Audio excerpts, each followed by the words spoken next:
אנחנו עוברים לאלחנן גרונר מהקול היהודי. חברים, היחידה, שלום אלחנן, שמחים לראות אותך. שלום, שלום. יופי, ברוך השם, שומעים אותך טוב. החברים, היחידה של ערוץ טוב, זה בעצם המקום שבו אתם יכולים לדבר, לשתף, לשאול את המרואיינים שלנו. המפגש הקרוב הוא ממש בראש חודש אב עוד כמה ימים, ואתם מוזמנים פה מתחת לנגן, ללחוץ על הקישור של הצטרפות ליחידה, ולהתחבר אל חברה ישראלית חדשה שנבנית ובונה את עצמה על מנת לתקן את כל הדרוש והטעון תיקון פה במדינת ישראל. לייקים שלכם מקדמים את השידור החי, זו פלטפורמה של יוטיוב, לחיצה על לייק, מפיצה את השידור, אל תשכחו ללחוץ על לייק. אנחנו משתדלים לחבר את המאזינים שלנו, את הצופים שלנו, תוך כדי שידור, איך אומרים, בשטף השאלות והתשובות, כמה שאנחנו מצליחים, יותר ויותר. אנחנו איתך, אלחנן גרונר, הקול היהודי, ואנחנו שואלים אותך על הנושא של מפציצים בטהרן, מפציצים את החות'ים, עושים פעולות מדהימות בלבנון, למרות שעדיין זה לא זה, עדיין לא הפתרון הגדול שאנחנו זקוקים לו, הניצחון במלחמה, אבל רואים יכולות מאוד מדהימות. ואילו פה ביהודה ושומרון, האם אתה רואה שינוי, או שעדיין אנחנו, אתה יודע, עדיין צה"ל מטפל במחבלים של יו"ש בכל ענות חלושה? כן, אז בדיוק מה שאמרת, אנחנו רואים יכולות באמת מדהימות, ביד הארוכה, כמו שקוראים לזה, יכולות מודיעיניות, יכולת להפציץ בלב טהרן או ביירות, ואתה שואל את עצמך איפה היד הקצרה? ממש עכשיו, לפני שנכנסתי פה לשידור, גדודי חללי אל-אקצא, אם אני לא טועה, נוטלים אחריות לירי על היישוב שקד בצפון השומרון, ויורים שם על יישובים נוספים, ובטול כרם ובג'נין ובשכם, ואתה אומר, איפה אתם? איפה אתם? קודם כל פה קרוב, בסך הכל... ירי על, אפשר להוסיף רשימה, רק שאנשים יבינו, ירי על עינב, מטען בעלייה לחומש, הרשימה היא עוד ארוכה והכל מהשבוע.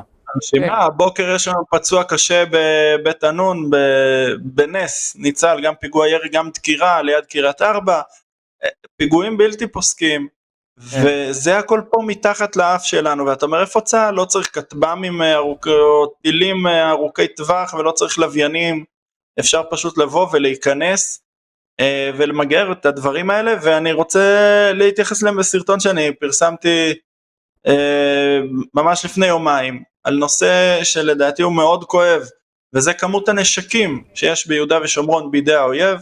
אנחנו שומעים יום יום על הפעילות של צה"ל, יוצאות הודעות דובר צה"ל, פה נתפס קדח ושם נתפס נשק, והרושם שמקבל האזרח הממוצע, כולל התושבים ביהודה ושומרון, הוא של פעילות נחושה. וכשאני שומע עוד ועוד מקצינים שמספרים שלא נותנים להם להחרים נשקים, אם זה אנשי מנגנונים, ולא נותנים להם להחרים נשקים, אם זה מה שצה"ל מגדיר, נשק לא למטרות טרור, כאילו רק לחתונות או איזה דמיון כזה. הלכנו ובדקנו את הנתונים, ואחרי הרבה זמן קיבלנו את הנתונים, ומסתבר לא רק שזה טיפה בים, אלא שבמקביל הטיפה לזה שמרוקנים את האוקיינוס עם כפית, גם זורם עוד נשק מירדן וייצור עצמי, ואם אתה רוצה אני יכול להיכנס פה לנתונים, אבל פשוט עובדים כן, אלחנן, אני רוצה שתיכנס לנתונים, ואני אגיד לך למה. שרואים נגיד איזה הלוויה בג'נין, או הפגנה אפילו, רואים שם רחוב מלא, כולו מלא בנשקים ארוכים, נראים כאילו יצאו עכשיו מהקופסה, ואתה שואל את עצמך מה הולך פה, זה ג'נין, זה לא בעזה, זה ממש בלב הארץ, בטול כרם, מה הולך, אי אפשר לתאר בכלל. אולי תן קצת נתונים, שאנשים קצת ירגישו את הדברים, על מה מדובר פה. כן, אז אני אגיד לך, אנחנו ביקשנו נתונים, שני נתונים פשוטים. אחד, כמה נשקים לפי הערכת צה"ל יש בידי האויב ביהודה ושומרון. זה נתון אחד שביקשנו. נתון שני, כמה צה"ל מחרים. כל לילה אנחנו שומעים תפיסות ודברים, כמה מחרים. אז לגבי הנתונים של כמה יש, סרבו להביא לנו משהו רשמי, ועושה רושם שגם לא יודעים או מסתירים, כי גורמים מסוימים אמרו לי 50,000, גורמים מסוימים אמרו לי 400,000, אנחנו אמרנו בוא לא נלחיץ את הציבור, נלך על 50,000, שזה המינימום של המינימום, כן, עוד בלי 70,000 נשקים של הרשות הפלסטינית. וכמה תופסים? אז מסתבר שב-2021 זה היה כ-300, ואחרי זה ב-22 465, ואחר כך עלה ל700, וזאת אומרת ממוצע של 1 או מקסימום 2 ביום, ומשמחת תורה ועד פסח, כשהיה גדודי מילואים יחסית נחושים, עם פעילויות, תפסו 640 כלי נשק, שזה 3 ליום. עכשיו, חישוב פשוט, ממוצע של 3 נשקים ליום. כמה זמן ייקח לאסוף 50,000 כלי נשק? 45 שנה. עכשיו זה עוד לפני שדיברנו על אוטוסטרדת הברחות מירדן, של מעל 1,000 נשקים בשנה, ועל ייצור עצמי במחרטות ביהודה ושומרון, ואתה פתאום מבין שעובדים עליך, אין פה באמת מאבק נחוש באמל"ח כמו שמצהירים בדובר צה"ל והרמטכ"ל ואלוף פיקוד ולא יודע מי.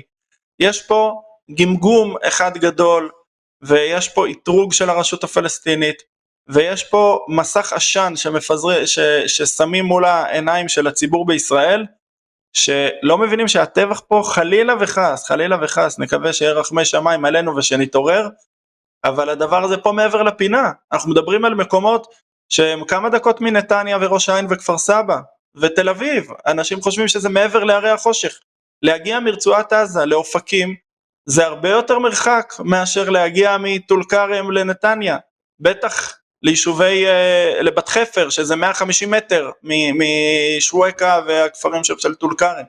ואתה אומר, איפה עובדים עלינו? תסתכלו, תפתחו את העיניים. זה לא קונספציה, זה אמר לי חייל מילואים כמעט בבכי. אומר לי, אנחנו תפסנו קו בג'נין, וידענו איפה יש נשקים, ואסרו עלינו להיכנס לקחת אותם. אומר לי, אני יודע עכשיו שיש נשקים שחלילה וחס ירצחו מהם יהודים ואסרו עלינו לקחת אותם. אומר לי, אני יותר הועלתי פה, או יותר הזקתי פה, אני לא יודע, בשירות מילואים שהוא שיר אישה וילדים. זו מציאות מטורפת. אתה יודע, כשאנחנו נמצאים בתוך מדינת ישראל, כותבת לנו פה איילת, כביש 57, כלום מרחק. עוד אחד הצופים שלנו כותב, כשהישראלי רוצה לקבל את הנשק, כמה הוא צריך להזיע בשביל לקבל את הנשק. ואמסטרדם כותב, עוד 1,000 שנים נסיים עם מה שיש כרגע. טוב, אנחנו פה באמת במציאות בלתי נתפסת.